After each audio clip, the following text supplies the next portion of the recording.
The Ebuwach and Tillery valleys in Gwent had long been famed for their beauty. But when collieries were sunk into rich coal veins from 1850 onwards, their tranquility was shattered. Suddenly, Wales had a brand new town, Abertillery, cut into the steep slopes.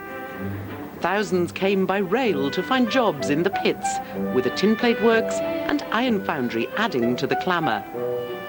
Abertillery would grow at a remarkable rate. By the beginning of the 20th century, the town's population was already 20,000 and was still increasing rapidly. Coal was almost the sole reason for Abertillery's existence. But in years to come, coal would also bring great tragedy. And with the end of the coal industry, Abertillery would be gasping for new life.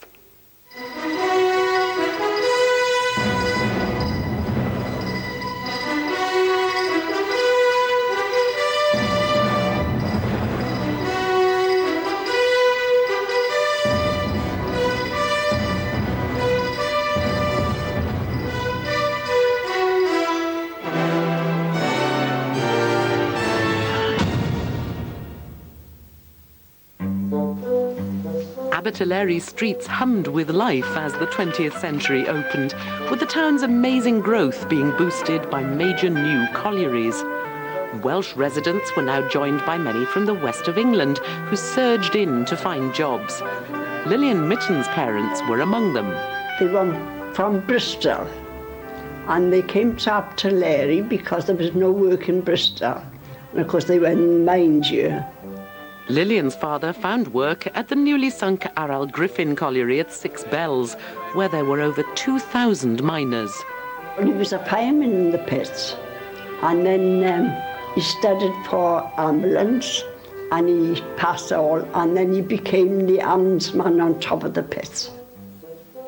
Despite its steep hills and narrow streets, Abertillery had quickly become a bustling shopping centre, second only to Newport in Gwent. Lovely shops.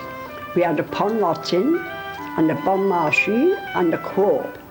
But the Bon Marché was for poorer people, and the Pond Lottin we always said was for the richer people, you know. And nice, small, classy shops as well, you know, expensive shops. The town's cultural life flourished with an operatic society, choirs and bands. In the beautiful park, Abertillery Rugby Club gained first-class status in 1908, with a team including Welsh international Jim Webb. Rugby inspired youngsters like Hayden Gibson.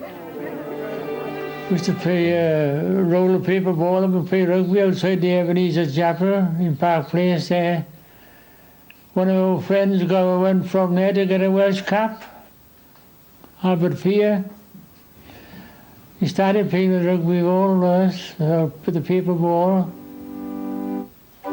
But chapels and churches too played a vital role in many people's lives, both young and old. On a Whitsun Monday, all the churches and chapels congregated over by the War Memorial, and the choirs of the chapel, the adults, walked in front and the children followed behind. But in the front they carried a big banner, and everybody singing, "Brightly gleams the banner." Abertillery's population surged forward, reaching 35,000 by 1911. The huge growth was based on coal, as historian Frank Olding explains. And the period between 1900 and 1914 is the period of the huge arms race, for instance, between Germany and Britain, and the great dreadnoughts are being built. And the main powerhouse of the expansion of the coal industry is actually naval uses, marine use. And so you've got new collieries opening and people still moving into the town right through that period leading up to the First World War. Funds were raised locally for the war effort, and hundreds of Abertillery lads joined the armed forces. Lillian Mitten remembers soldiers marching through the town. In the drill hall, there were soldiers and sailors there, you know. While all the kids were talking to them, they used to give them sweets and that, see. But my mum and dad dared us to go. We lived in that street, you know, and we had to come down to go to school opposite. And they used to watch us on the doorstep to see if we didn't go and talk to the soldiers. Over 450 Abertillery men died in the 4-year struggle, and in its aftermath, a war memorial was unveiled by Viscount Allenby. In 1918, Abertillery had become a parliamentary constituency and voted overwhelmingly Labour, becoming one of Labour's safest seats. It's monolithic, really. There's no opposition. And in fact, there is actually no opposition. Members were returned unopposed for a string of elections through the 20s and 30s. Abertillery still had its tin plate works and foundry and a railway maintenance depot at Aberbeeg Junction. But it was coal that dominated the local economy. For youngsters, 7 local collieries offered well over 10,000 jobs on their doorsteps. I started working completely number 2 pit. I left school on a Thursday and I went down the pit on the Monday. And of course my father was an official of the lodge. And I thought I was going down to drive in the haulage. Said that I landed up on the coal face. Though there was time for leisurely trips to the seaside, the 1920s would prove turbulent years in the coal industry as mass meetings called for better pay and conditions. Strikes in 1921 and 26 caused great hardship. One lasting memory is the struggle. How we lived, I don't know. Had to go to soup kitchens, and I went back to school for a short period. We used to get 9pence a day if we went back to school. There were more young faces in the schools as Abertillery continued to grow through the 1920s. The population still continues to rise until the end of the 1920s. And the high point is 38,000 people, which made it the 2nd largest town in the county, apart from Newport Borough. With such growth, Abertillery's new hospital became the first in Britain to have a birth control clinic in 1925, though local opposition led to its closure in less than a year. With so many people, Abertillery was full of artistic talent, the Operatic Society performing concerts and shows.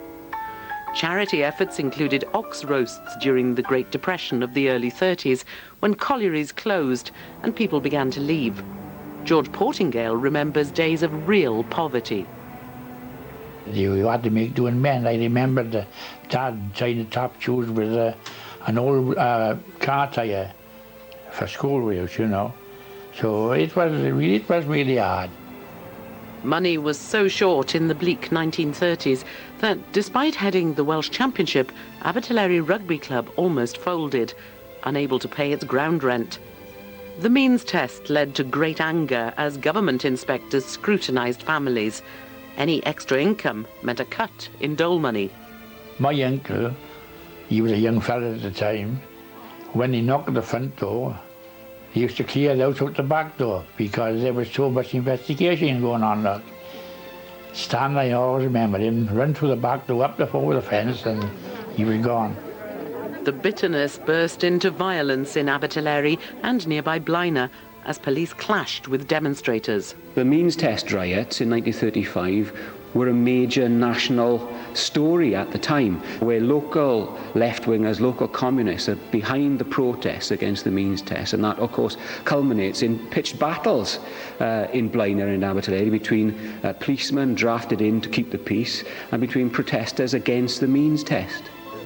Abertillery welcomed the new King Edward VIII on his Valleys tour in 1936. And as the town's population continued to fall, better housing was built for those who remained. Another welcome project was Six Bells Lido, as Melba Wells recalls. We didn't have holidays, but we went to Six Bells Lido, which was built by the miners in the Depression.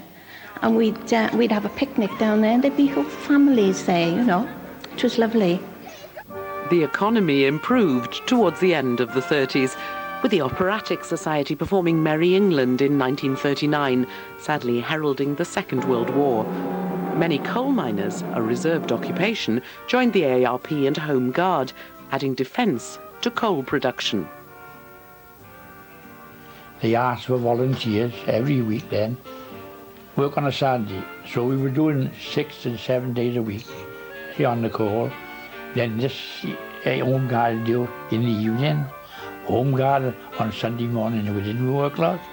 So it's a pretty full week. As lads left for service, the need for armaments of all kinds meant that women too had a special wartime role. Amy Bancroft travelled to work in the Glascoid munitions factory. It was dangerous employment. Well, I was all in white shoes. I was filling for the bombs, liquid filling. That was danger money. I was having danger money. I needed the money, so that was it. I took that chance. Radio supplied news of British forces, but Lord Haw-Haw's German propaganda broadcasts were essential too.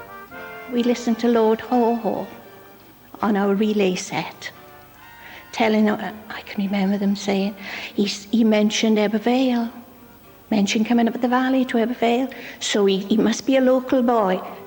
Youngsters in the forces kept in touch with Abertillery Grammar School, but sadly, by the war's end, there would be over 150 new names to add to the town's war memorial.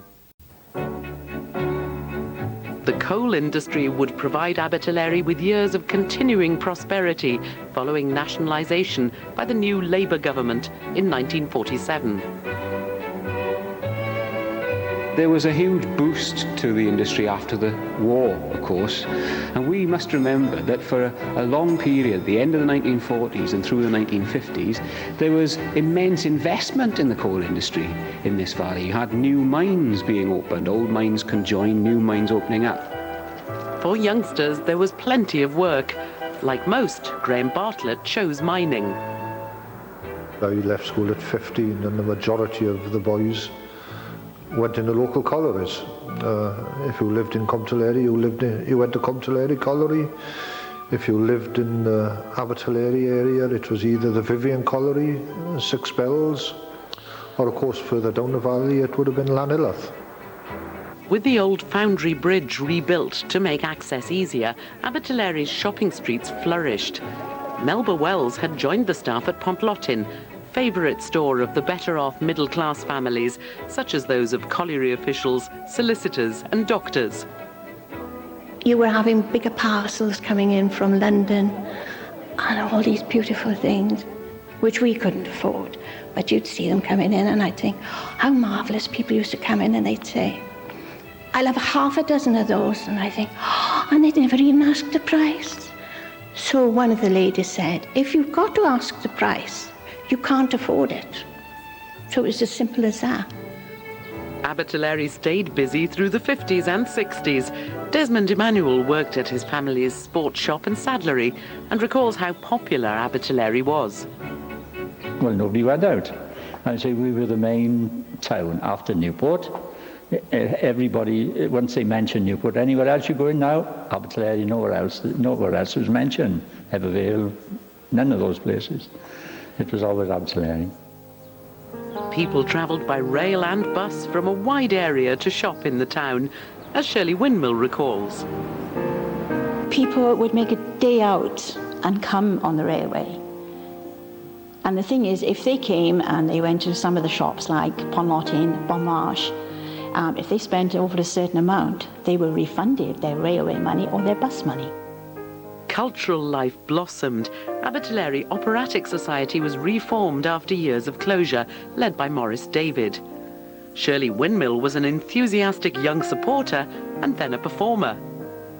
It's quite an experience to go on stage for the first time in front of a live audience.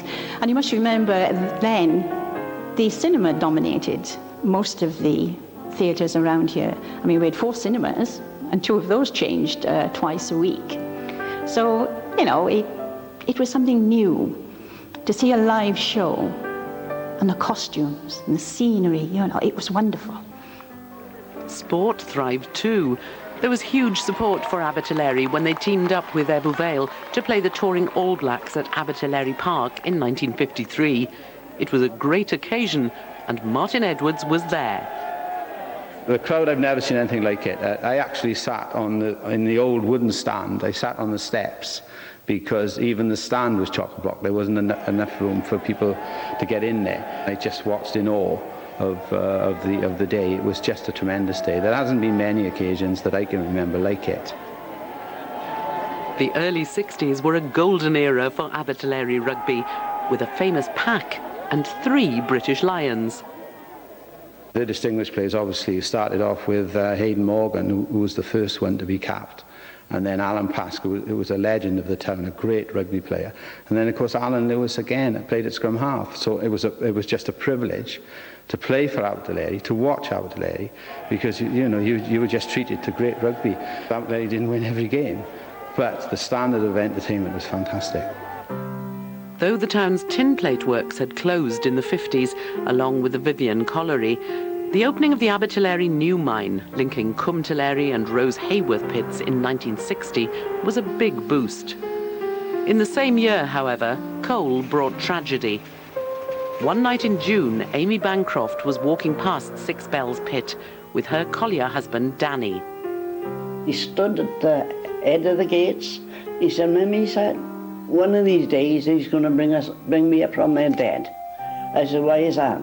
He said, "There's too much gas down there." Young mother Amy only had one more weekend with Danny. What lay ahead was an explosion that killed 45 men. On a Monday, it happened. The